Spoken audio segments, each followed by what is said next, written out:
Hello, I'm Jeremy Barker, Director of the Religious Freedom Institute's Middle East Action Team. It's my privilege to welcome you to today's online event. We're looking forward to a great conversation on the United States Agency for International Development's role in advancing religious liberty. For those who are not familiar with the Religious Freedom Institute, RFI is committed to achieving a broad acceptance of religious liberty as a fundamental human right, a source of individual and social flourishing, the cornerstone of a successful society, a driver of national and international security. In short, RFI works to secure religious freedom for everyone, everywhere. Today's event will be a conversation led by Kent Hill, RFI co-founder and senior fellow for Eurasia, the Middle East, and Islam, leading a conversation with USAID's acting administrator, John Barsa, and the agency's chief advisor for international religious freedom, Samah Norquist.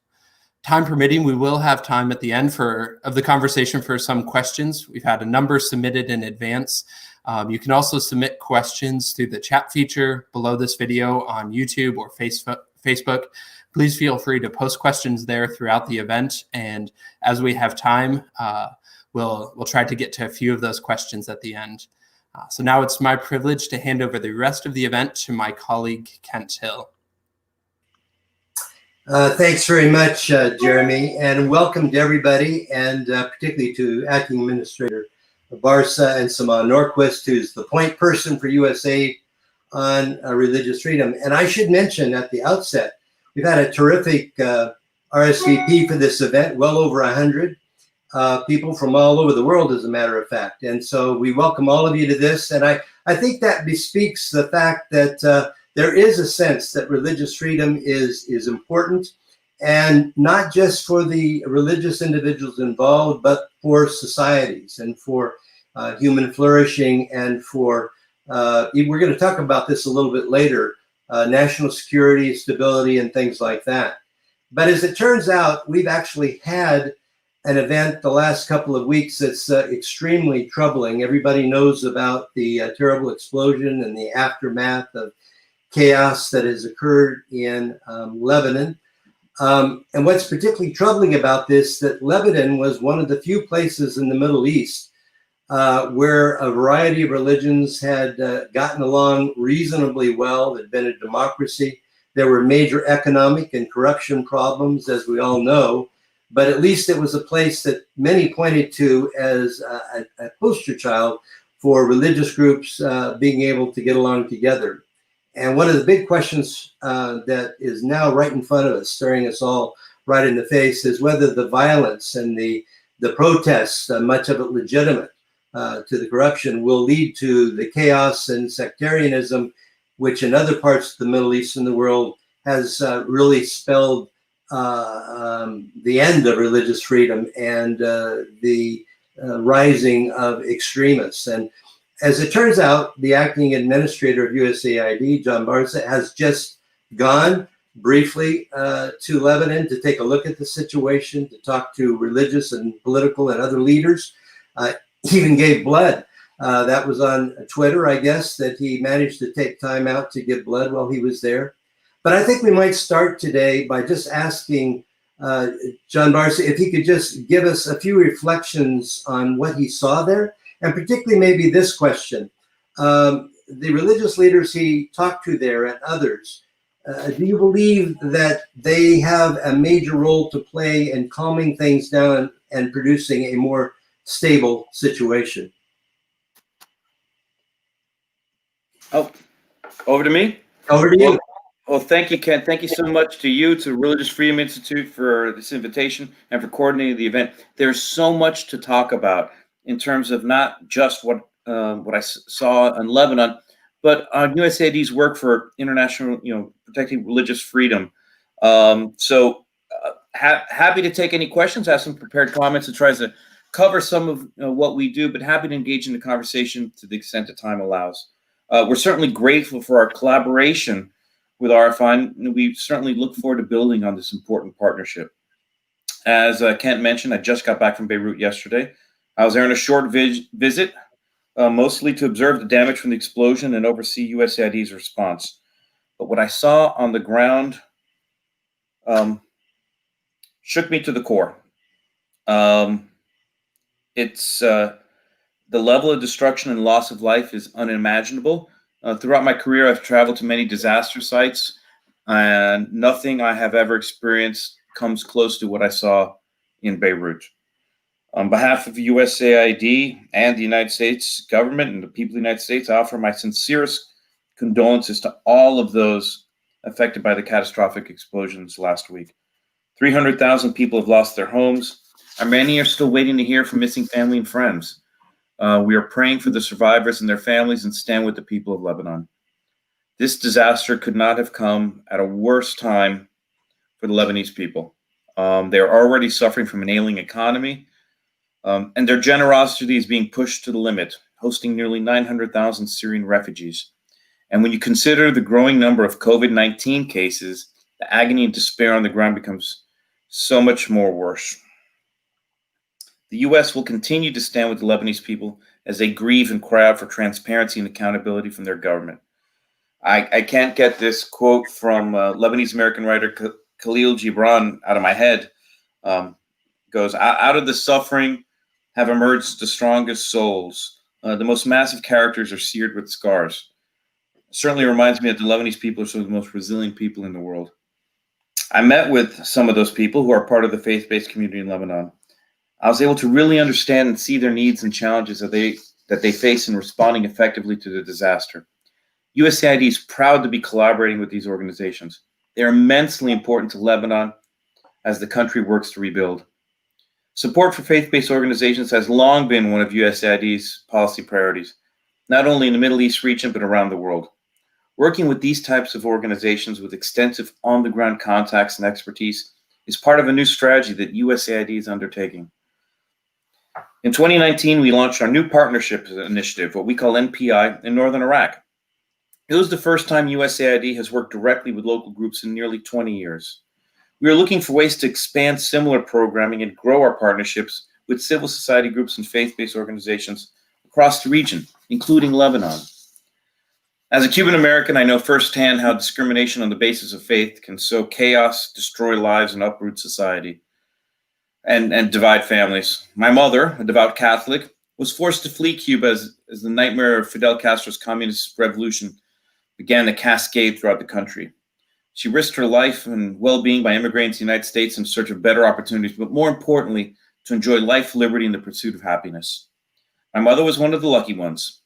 Christians who were unable to escape faced harassment, beating, imprisonment, and even death. To this day, the totalitarian Castro regime has continued to surveil, control, and harass church leaders and worshipers. That is why combating religious persecution means so much to me. It is deeply ingrained in my personal upbringing, and it pains me to see intense persecution in my mother's homeland, which is why, like President Trump and so many other Americans, I'm deeply concerned with the decline of religious freedom across the globe. Believers of nearly all faiths, including Hindus, Buddhists, Christians, Muslims, and Jews, have been increasingly persecuted over the past decade. For Americans, religious freedom is grounded in our founding documents and has always been a bipartisan issue. Under President Clinton, the International Religious Freedom Act was signed, and under President Obama, the Frank R. Wolf International Religious Freedom Act was enacted. More recently, President Trump signed the bipartisan Iraq and Syria Genocide Relief and Accountability Act, which authorizes assistance to victims of genocide and crimes against humanity committed by ISIS. He also signed the Nicaragua Human Rights and Anti-Corruption Act, which imposes sanctions against violators of civil rights in Nicaragua. In June, the president signed the Uyghur Human Rights Policy Act. This legislation allows the U.S. to take decisive measures against the Chinese government in response to its heinous treatment of the Uyghurs and other minority communities in Xinjiang. Finally, this past June, the president followed up on these unprecedented statements of principle by releasing the executive order on advancing international religious freedom. This executive order makes clear that advancing religious freedom is a major U.S. foreign policy and national security priority, one that USAID is proud to play a key role in implementing. Our mission at USAID is to help countries continue along their journey to self-reliance. We empower countries to become more free, more prosperous, and more accountable to their citizens. When governments suppress freedom of religion, they prevent entire segments of society from making meaningful contributions to their country's political and economic development. This is antithetical to USAID's goal of fostering inclusive societies. Embracing pluralism is fundamental to ensuring stability and prosperity. USAID is committed to addressing the needs of vulnerable communities, including those of religious and ethnic minorities. Our programs aim to respond to and prevent mass atrocities, including genocide. There are a couple of areas where we're really seeing religious persecution. Most recently, in northern Iraq and Syria, our efforts have focused on helping communities recover from the genocidal campaign by the so-called Islamic State. In Nigeria, we are working to protect Christian communities and other vulnerable groups from attacks and destabilization by Boko Haram, the Islamic State in West Africa, and other jihadists. For decades, the Rohingya have been driven out of Burma, periodically forced to flee to other surrounding countries and Muslim-majority nations such as Bangladesh, Malaysia, and Indonesia. USAID, in partnership with the State Department, has provided more than $950 million in humanitarian aid for IDPs in Burma and refugees and host communities in Bangladesh. Lastly, we remain steadfast in our support for persecuted minority groups in Xinjiang, China. USAID will not stand idly by as this Chinese Communist Party carries out abuses targeting people who simply want to practice their customs and faith. As you can see, USAID has an unwavering commitment to international religious freedom around the world. President Trump's executive order on international religious freedom cements the important role our agency plays in carrying out this U.S. foreign policy priority. Here's how the order does that. First, the United States will budget at least $50 million per year on programs that advance international religious freedom. USAID is working closely with the State Department to realize this and ensure that protecting religious freedom is a central tenet of our foreign assistance strategy.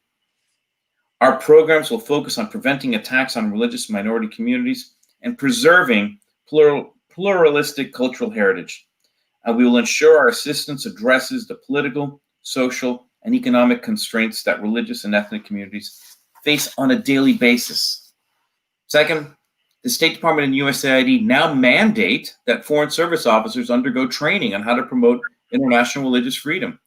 We've already gotten a head start on this. In January 2020, USAID mandated all its Foreign Service officers to take training on upholding religious liberty. Third, the order states that the U.S. government will expand the availability of economic tools to support allies of religious freedom and confront bad actors. This aspect of the order will likely be carried out by either increasing our support to religious freedom programming, by realigning foreign aid to better reflect the country's circumstances, or restricting the issue of visas and deploying global Magnitsky sanctions where appropriate. The executive order recognizes that healthy societies protect religious freedom, just as they protect property rights, legal rights, and human and civil rights of all kinds.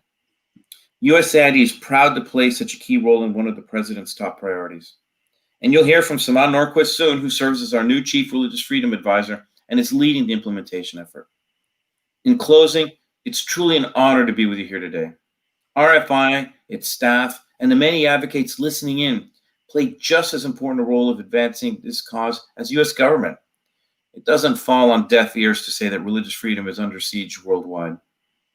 USAID recognizes this troubling trend and is committed to further strengthening our efforts to advance religious liberty and make sure that countries recognize it as a prerequisite for inclusive stability and prosperity. Thank you again for helping to amplify this important issue. I look forward to engaging further discussion, taking questions, and having conversation with you. Thank you so very much. Thanks very much for that. Two or three things that you said caught my attention. The first was the expanse of the problem. And one of the things that should have been obvious is that religious persecution affects all. It affects Muslims in China, in Myanmar. It affects Yazidis and Christians in places like Iraq. But virtually every religion someplace is under siege. Number two, there was the note about the recent decision of the administration to issue an executive order on religious freedom. And yet, this has been a theme consistent with prior administrations, both Democrat and Republican. And I don't think we can emphasize enough in this time of great polarization the importance of viewing religious freedom, not just as a national security matter, but as a bipartisan commitment of the American people. And then third, you said a little bit about what we're going to talk about some more about the actual requirements of the executive order. But I want to ask Samah Norquist a question as we start here. Samah, I remember when I was at USAID for about 8 years, that there was an attitude sometimes that you encounter with the public, sometimes even in government, that saw USAID and DFID and other international development organizations as a vehicle to bring humanitarian assistance and disasters, food and shelter and medical care. And for sure, that's a big part of what we do. But people's eyes kind of glazed over when you talked about something like democracy, or even more glazed over, you talked about religious freedom. It was sort of as if, well, that's kind of nice if you can pull it off, but that's not mainly your work. And that raises this question. The title of this webinar, Samah, had to do with religious freedom as one of the priorities, a major priority for the US government and USAID. And I want to ask you, because I know you've thought a lot about this, and now you're on point on it. How do you answer those people who really don't get it, don't understand the connection between succeeding in the promotion of religious freedom and actually doing the work that helps societies flourish? What's your answer to why it really matters that much? Thank you, Kent, and thank you for having us. It's delightful to be with you all. You're absolutely right. One of my civil servant colleagues have been sort of mentoring me on how we do this kind of work and integrate it into the DNA of USAID programming. And one of the things that he brought to my attention was the concept of inclusive development. This is how I started talking aid language. He taught me that the North Star of advancing religious freedom is inclusive development. The way that we're doing business right now, as you said, and as our acting administrator mentioned, every religious group is under threat, whether by state actors or non-government actors, whether they're minority or they're majority. And there's so many places in the world that are that way. And when USAID does its work, it sometimes forgets about some of those marginalized population because we worry about some of the concepts that you mentioned. However, when you look at the work that we were able to do in Iraq, in northern Iraq, for example, those communities were targeted because of their faith or ethnicity, whether they were Christians, whether they were Shia, whether they were Yazidis. And what the US government responded, one, by the HR 390, that you guys were very helpful in getting to the final step, in providing assistance to those communities that were targeted and were victims of genocide. What the US government has done is looked at some of the assistance that we do in order to make sure that we don't forget about those communities. So with the concept of inclusive development is looking at those minorities on how we bring them and give them the equal access to government assistance and assistance programs. What happened with us is that that allowed us to be within those communities and talk to local leaders and faith-based organizations that are better equipped to tell us what the needs are and to partner with us. So a lot of that work came around. I started speaking aid, and we're looking forward to working with a lot of people in the building, civil servants, foreign service officers. I've been very fortunate to work, many of them previously in the Middle East Bureau, and we were able to move the needle, and looking forward to working and doing more under Administrator John Barsas' leadership. I appreciate that very much. I think that's very helpful. It reminds me of something that I learned over about 15 years between USAID and World Vision, where I read a lot of international development books on the cause of poverty. And, the first quick response to that often is scarcity of water, scarcity of food, scarcity of resources, and you go down the list. And then you look a little closer, and you discover that the biggest single problem is not scarcity, or to put it another way, there's a cause of the scarcity.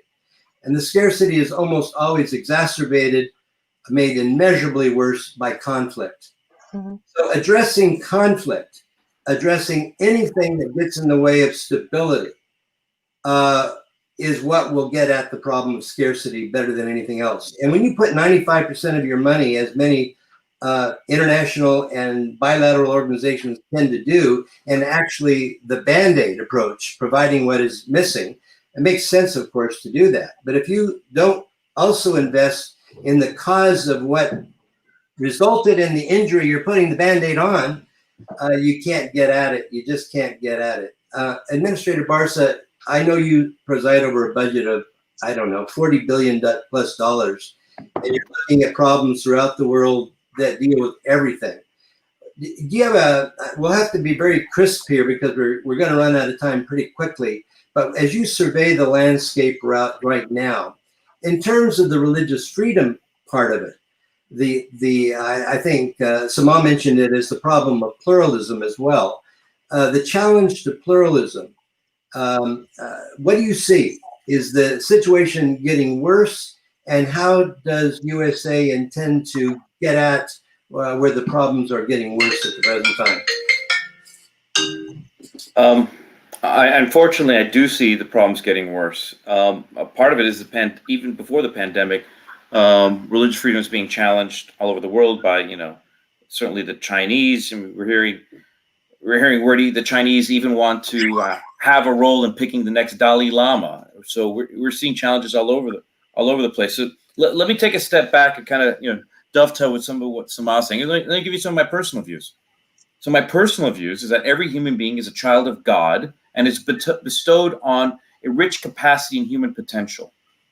So for a society to basically take human beings and put them aside and persecute them, I mean, any member of any persecuted religious ethnic minority can contribute so much to society, from building a better light bulb to curing cancer, developing a way to get to the planets better on. I mean, every individual has this God-given human potential.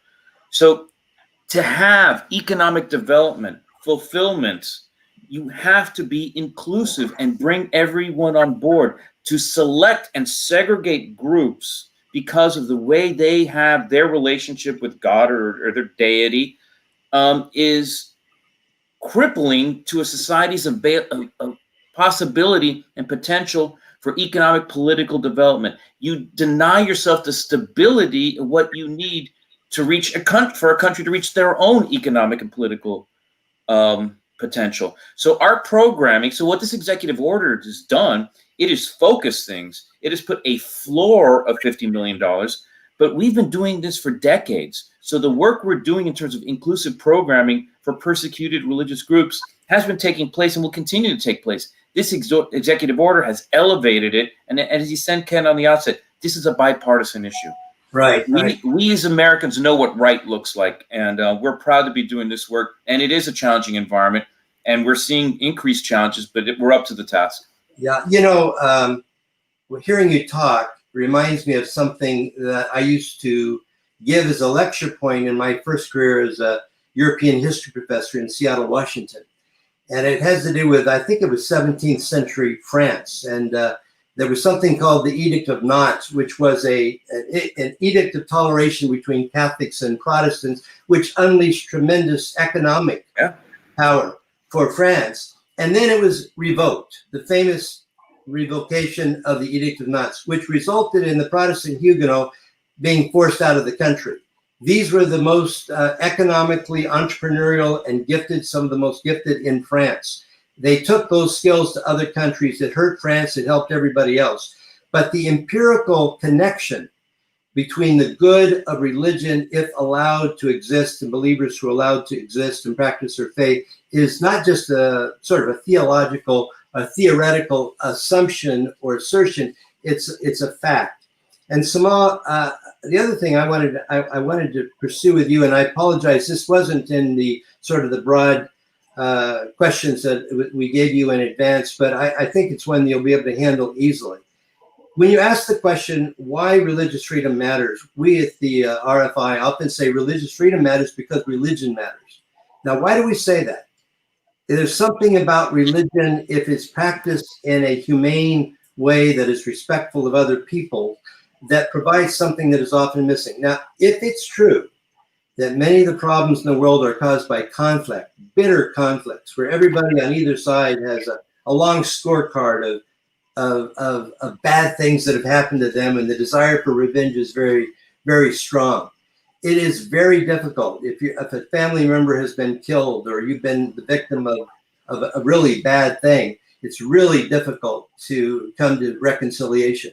One of the few things in the world that can sometimes compel or empower a person to move beyond such abuse is religious teaching. I've got to learn to turn off my phone before I have these discussions. And my thought is, if conflict is so severe in the Middle East and elsewhere, and you have to get, or South Africa, and you have to get to reconciliation, do you agree with the proposition that one of the reasons you want religion free is so that those people who say the future has to be reconciliation and vengeance, that perspective is going to be particularly and powerfully represented and found with religious communities?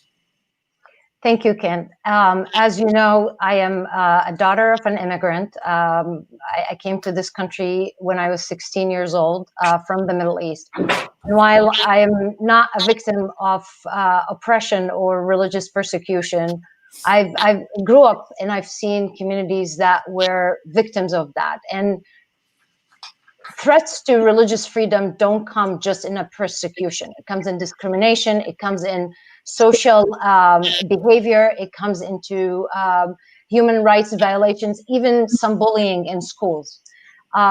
When my family moved to this country, it was incredible for me as a young person to look around and become part of this incredible country that its first amendment was the protection of religious freedom. And for many, many years, this country was saved from any of the religious conflicts that other nations, we've never had that. But that's not because we didn't want to talk about religion. It was because we respected religion and the freedom of our citizens to either believe or not believe. And what we're hoping to do through this executive order is actually fortify that concept. How does USAID do it? USAID does it by looking at strategies on how we mainstream some of the needs of those rejected communities and bring them back to the mainstream. How do we do that? We, as a agency with our programs and engagements with governments, is we use that convening power in order to bring our partners to talk about issues. We're not going to be there defending one religion over the other, because we have programs all over the world, and the administrator and the president and the vice president have been very, very clear that this is not towards one group versus the other. It's across the board. The president of the United States last June, just past June, signed the Uyghurs Act, which protects against the human rights violations of the Uyghurs. So you can argue all that you want. The United States and USAID is part of the 3Ds, as you remember, defense, diplomacy, and development. And that's what our acting administration pushes us every day.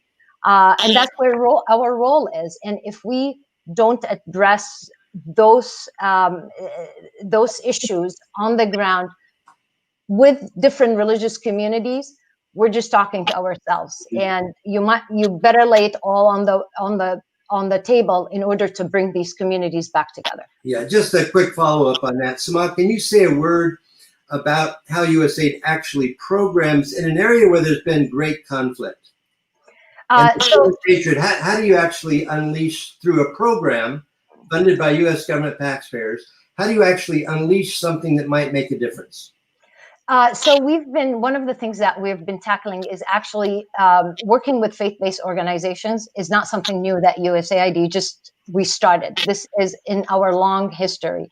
And when you were at USAID, I was a little munchkin also at USAID, but you were assistant administrator, so you were a big deal. I do remember learning about the programs that we did in Africa, particularly when it came to countering AIDS. And it wasn't working with big NGOs, it was working with the imams in Africa. And as a Muslim American, to me, that was an eye-opening experience, because to me, I thought AIDS, it's an issue that you can't talk about. And to my incredible ignorance, I found out that it was through the faith-based organizations and imam leaders that we were able to implement some of the most important programs that saved lives. So how do we do it? There are so many options, and we're looking at all the options. NPI, that the administrator mentioned in his remark, the new partner initiative.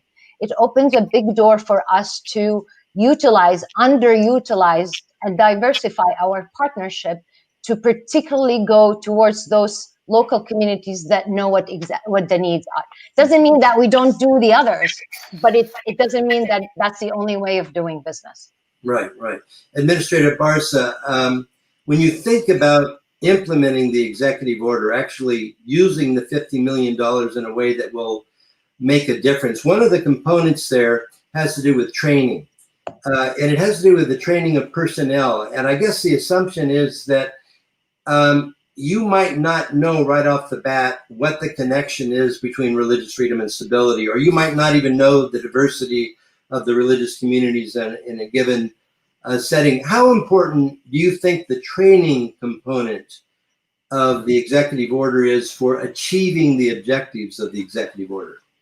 I think training is essential, because what we're doing with the training, it's not, we're planting the seeds for our long-term ability to address this. So we have a foreign service officer at the beginning part of their career. What we're doing with the training, we are highlighting the importance of this. So we could talk about inclusion in the broad sense of term, but we're emphasizing that religious and religious ethnic minorities, this inclusion is particularly important. It's particularly onerous.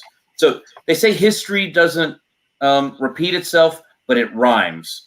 So as foreign service officers go from country to country, the particular manifestation of persecution may differ in the specifics, but it's the broad generalities that we want people to be looking at. So part of the training is like, hey, foreign service officer, wherever you're deployed, you need to be on the lookout for this. This is key for whatever you're facing in terms of development, prosperity, civil society, democracy. You've got to get this right. So the training is an investment on foreign service officers who are going to be around for decades. Yeah, I remember something during the PEPFAR years in terms of the importance of, and wasn't just PEPFAR. I was in charge of global health. We were about to stamp out polio, and we'd done so in much of the world. But we had a few places where we could not get trust by the community to take the polio vaccine. And Samah, it was Muslim imams who broke the issue wide open. Because once they said to their people, this is a public health matter, this vaccination is not going to hurt you, that was when we got the breakthrough. Had we not had the cooperation of the religious community there, because the religious leaders had credibility, we couldn't have achieved our polio objective. Right. And if I may add, Ken, when we look at this issue, we look at across the board. This is not just we're trying to help one group as opposed to the other. This is how do we include these communities and marginalized communities that we forgot about before, whether they were persecuted or whether because they're discriminated against. In everything we do, addressing government constraints, addressing economic constraints, educational constraints, and helping persecuted communities. So from my own personal perspective, what we did in the Middle East, it actually preserved the mosaic of the Middle East. Right. That Middle East does not exist without its Christian communities. And when people are trying to exterminate communities like that, that's a dangerous game that they're playing that will jeopardize the history and the rich history and culture of the Middle East. Yeah, yeah. Administrator Barsa, one of the things I noticed from externally looking at the sort of the mosaic of countries is there seems to be a connection between when a society or a country becomes more monochrome in terms of its ethnic and religious majority and the way there will or will not be protection for the minorities. And the countries that have had policies which segregate, exclude, expel, in the worst case scenario, genocide, those societies become more intolerant over time. Those societies, and I think this was one of the great strengths of the United States, they always use the image of the melting pot. Doesn't mean there wasn't discrimination, doesn't mean that people didn't have a hard time sometimes when they came in from another part of the world. But in fairly short order, within a few years, they were usually assimilated, became part of the American tapestry. And it was that diversity which in some places tears the place apart, but in places where there is really democracy and respect and human rights and religious freedom, it actually makes it immeasurably stronger. So getting that message out that there is a connection between protecting minorities, treasuring minorities, giving them their rights, even though the majority might be Christian or Buddhist or Muslim, is the key. Is how do you find a way to persuade people that this is an empirical fact that impacts the flourishing of societies? I mean, what can we do better to get that message out there? So let me go from the broader point, and your comments about the United States as a melting pot reminded me of something my mother says. I mentioned in my comments, my mother fled communist Cuba when she was a young lady, and so she, the United States welcomed her with open arms. She was really able to start her life over again. So having been through that firsthand herself, she liked to use, instead of melting pot, she used to like to say the United States to her was a salad, where you have a cohesive whole, but individual parts that retain their own essence and their own flavor. But coming together, you have this rich, wonderful dish. My mom always called it a salad. So I guess what we do is, again, history doesn't repeat itself, but it rhymes. So the particular case of what is going on in China, in Burma, and Iraq, the specifics may be different, but we come with this whole and this knowledge, even that history has shown it. Your mention of the Treaty of Nantes and the experiences of France. We have shown, history has shown time and time again, the most successful economies and cultures, the ones that are a rich tapestry, that have found to work in a cohesive whole with people who have different views.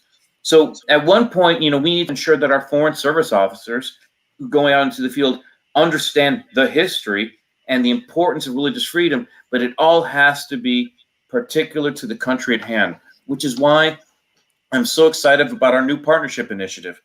Generally speaking, our new partnership initiative is great for business at USAID, I believe, writ large, working with new partners instead of the traditional organizations.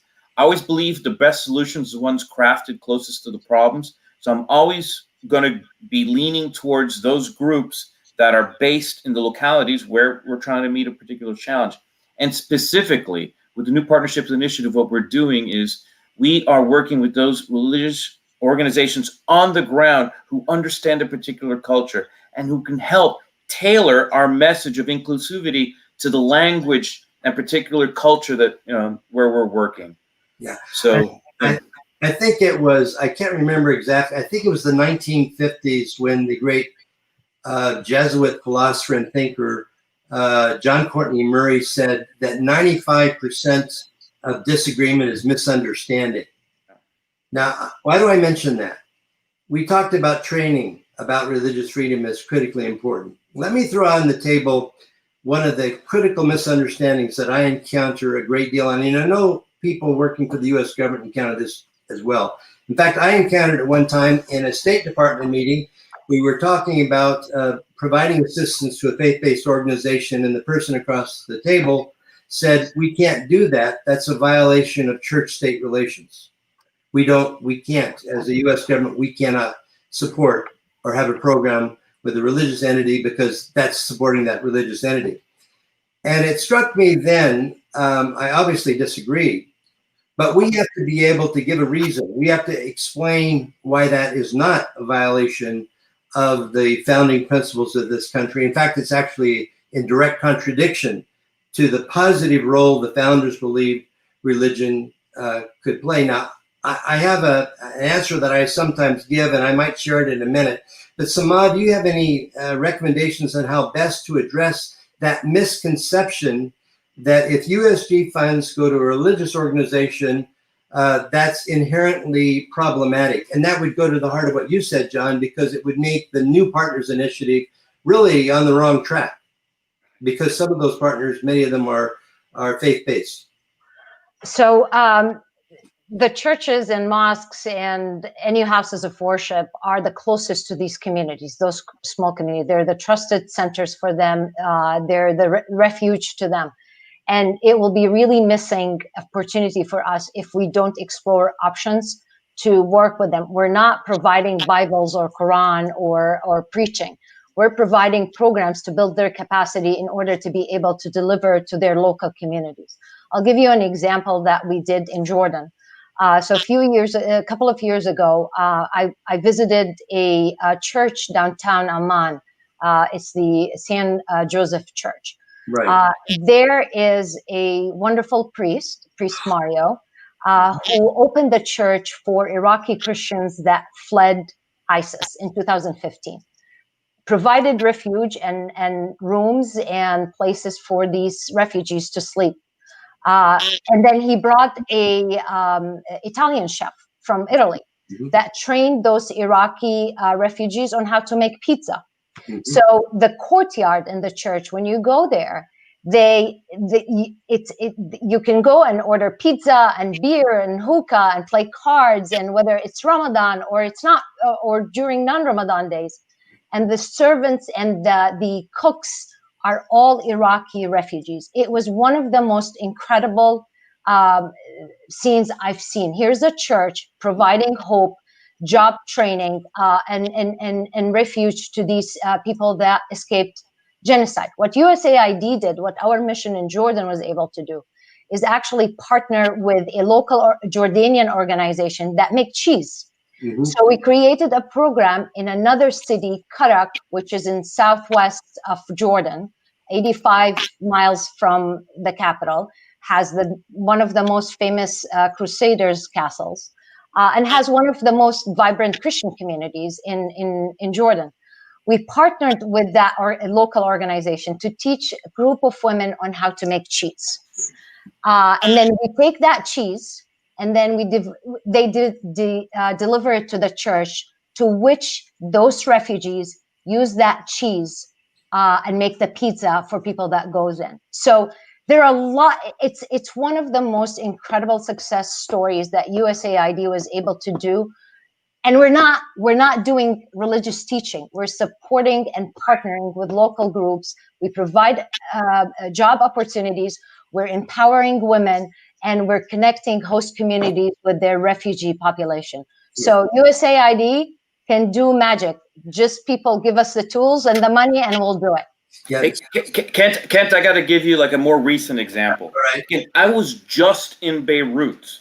I was with many implementing partners we've been working with for a long time, many of them religious-based organizations. I'm not going to name the organizations who I saw on the street, but when I was walking down the streets in the devastated sectors of Beirut, I saw many of these organizations cleaning up rubble and glass. It wasn't Shia rubble and glass. It wasn't Druze rubble and glass, or Sunni rubble and glass, or Christian rubble and glass. It was rubble and glass. So without need, these religious groups were going in, cleaning in, pitching help, making sure the entire communities were there. And that was one of the proudest moments, seeing these groups, these religious groups, helping the entire community. Right. You know, that's great. And Samah, I've been to Father Mario's pizza place, and if the proof is in the tasting, it's some of the best pizza I've had. It is. But you hear the U.S. government capitalized on the generosity of a religious group that was willing to take a hand in helping people in desperate need. And as you know, the refugees in Jordan, and this was true in Lebanon and Turkey as well, are often missed by the UN system. Mhm. They just don't get help. And if we don't help them in this way, they don't get help. And we don't unleash what they can do to help. I'll give you one example from my experience in government. It was during the PEPFAR years when we gave a lot of money to every kind of religious organization you can think of, so long as their message supported the public health message that needed to go out to stop the spread of HIV. Now, we gave money to secular organizations, we gave money to religious organizations. There was no question of a violation of church state. What would have been a violation is we're only going to help the Muslims, or we're only going to help the Christians, or we're only going to help the Buddhists.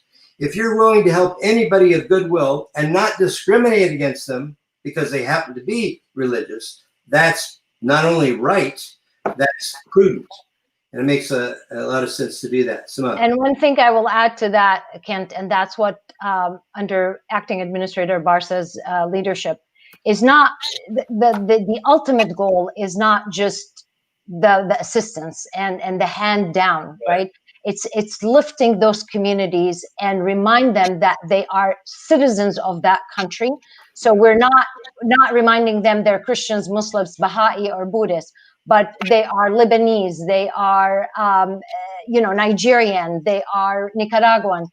They are part of that society, and they cannot be discriminated against, and we cannot discriminate against our assistance toward those communities. Right. And just one final point on this, beyond the ability of a faith-based group or a religious group to provide a public service that is legitimate for us to fund, it's the deeper, and maybe this is the far more important point.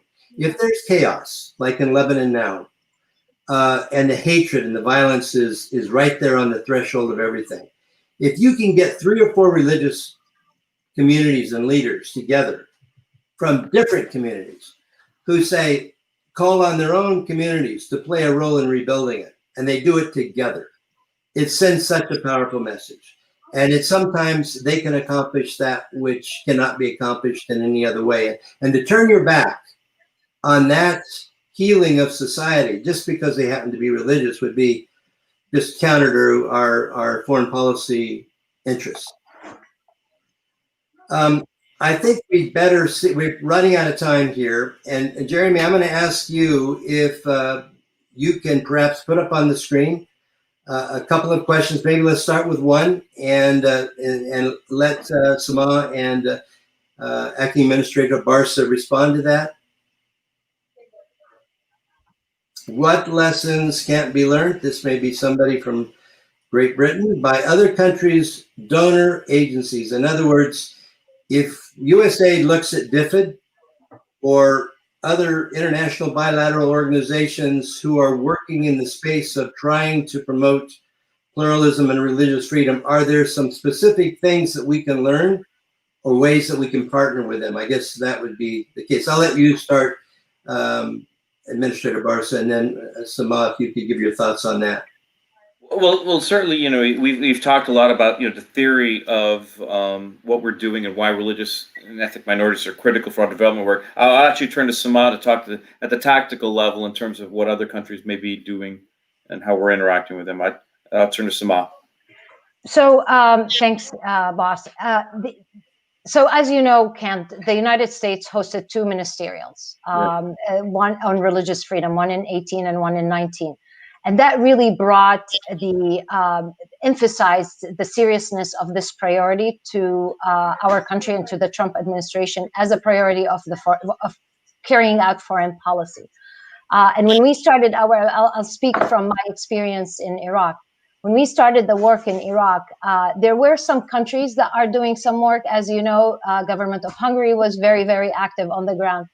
But when the United States stepped in and elevated this issue and the world's attention into it in a bipartisan manner, the world took notice. And we started seeing countries like Germany, France, stepping in, whether it's with direct assistance on the ground, whether finding different solutions to address those needs that those communities. So I'm very biased towards the United States. I think we have the magic wand every time with our leadership it is incredible how we're able to galvanize the world and bring them on in a united front to do more good on this issue. Right.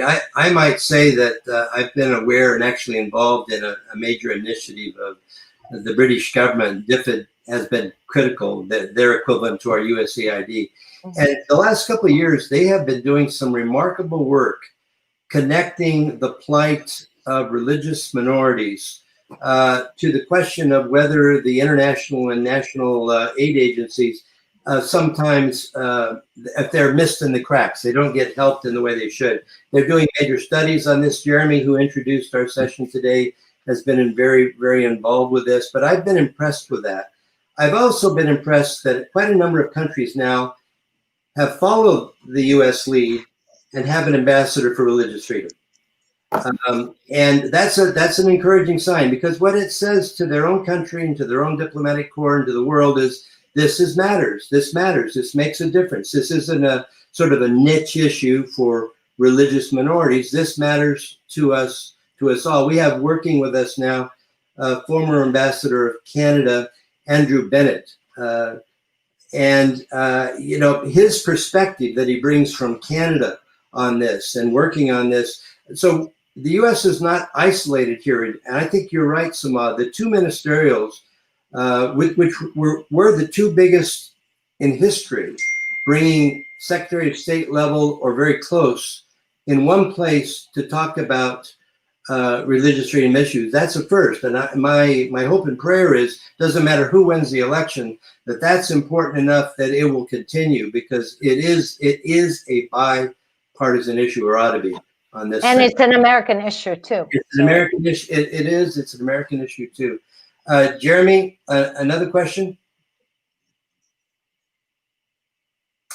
How can we help with the action plan for the executive order regarding religious freedoms? This is somebody who's interested in actually seeing the executive order implemented. And I think the implication seems to be maybe from the standpoint, we maybe perhaps being the private sector or NGOs.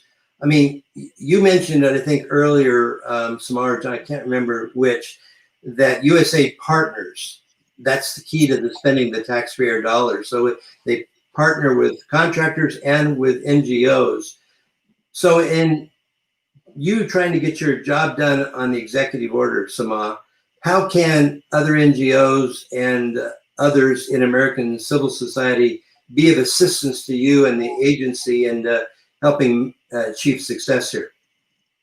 Thank you for the question. So one of the things that we are trying to be more active in is actually when we talk to new and underutilized partners, is work with them in showing them how they can become partners with us. I'm sorry? The New Partners Initiative, for example? Yeah, so many of those local little groups don't know how to apply for grants, don't know what the regulations are, what the requirements are. So one of the things that, for example, when we initiated the Iraq NPI, is we actually, one of my team members and I went to Erbil and met and did a demonstration for how to apply for SIMS number and all the wonderful bureaucratic things that I still don't understand. But it also allowed them to see why we have so many requirements and regulations. Right. Some of them are good and some of them are not, but it's to protect some of them are mandated internally and some of them are mandated by Congress. So because of our responsibility towards the taxpayers, we always have to be transparent. We always have to be by the books, which is how we do it. But how can people come and talk to us? Tell us how we can help. There's a lot that we need to learn. And as I mentioned, that working with our colleagues of civil servants and foreign service officers and even contractors is how we talk about this issue. This is not for one group versus the other. This is not for one political party in the US versus the other. This is an American value. And this is how, when Americans want to see how goodness they do, that is one of the ways that foreign assistance can provide to communities that don't have the opportunities that we have in the U.S. Right. No, that certainly makes sense. I remember in the 1990s, I was in charge of the Balkans, not long after the Balkan War, And we put out a $10 million program, which was a little different than other programs where we told folks, now tell us how you're going to, work on this particular project. We actually said, obviously, in the wake of communism and the interreligious conflict, you've got tremendous conflict here. We will entertain proposals from anybody, secular or religious, as to what might restore the spiritual, moral capital of your society. And at first, there was this complete silence. That's a much harder question than how are you going to dig a well in this town? This required a lot of thinking. And one group came up with an interesting idea. They said, what if we had a national program in Albania that would highlight each week or each month a citizen who has done something selfless or generous or promoting reconciliation? And so we funded this television program. It became the #1 watch program in Albania. People were so hungry for the good news that citizens are not just special interest groups who are only at each other's throats. They are sometimes individuals who care about other people outside their tribe, their religious group, as citizens. And it sort of started something going that was worth, and I think sometimes we have to do more thinking about what do we actually do to cultivate those values that can matter. There was a former USAID mission director, and Lawrence Harrison was his name, in the 1990s. He was way before our time, Samah and John, but he had 5 different missions in Latin America. And when he got out of government, he asked himself the question, what have I learned from my USAID years? And you know what is, he wrote a book entitled Culture Matters. And what he meant was underdevelopment and scarcity and poverty are connected to values. If you don't find a way to access sources of community spirit and values, sometimes religious communities are the places that spawn this. We know they can also spawn hatred, but they can spawn the values and virtues that can help. If you don't find a way to address cultural issues, the poverty issues will be with you forever. And I think USAID has shown more courage over a number of administrations than most places in the world to ask those deeper questions about how to achieve development by a promotion of values. And inclusion. And inclusion, well, of course, that is value, isn't it? The whole value of inclusion and pluralism and religious freedom, it's all based on what you talked about earlier, Samah, as the American experience at its best. And figuring out a way to, modestly but firmly talk about that. Any last comments before we draw this to a close? Well, certainly from my end, I can't emphasize enough the value and the appreciation we have for our relationship with you, Kent, and RFI. These are challenges that are going to be with us for a while, but we can make a positive difference. We can change the world working together. I'm very proud to have people like Samah and so many talented professionals here on the team at USAID in the field making a difference. I am truly blessed to be in this fight along with you. So thank you so much for all you do. Thanks, John. So any last words? For me, first of all, thank you for having us. It's always a pleasure to work and learn more from advocacy groups like yourself. I am very humbled to be in where I am, from a daughter of an immigrant to be part of serving the American people and the President of the United States. And I'm very fortunate to be working with John Barsa, because he truly believes in this issue and continues to empower us to do that kind of work. Well, thank you very much. And this has been a great conversation. A lot of issues that I think are very important have come up. And I think what we all must work and particularly labor for is that the truth of the importance of pluralism and religious freedom is got to be seen in this country that is so polarized as a bipartisan issue. something that doesn't depend on who's president, something that USAID and the State Department and others promote no matter what, because it's part of our national security strategy. And it's not just the moral thing to do, it is the right thing to do. So thank you both for participating. And thanks to the many people who have signed up and watched this on the webinar. So thank you. Thank you.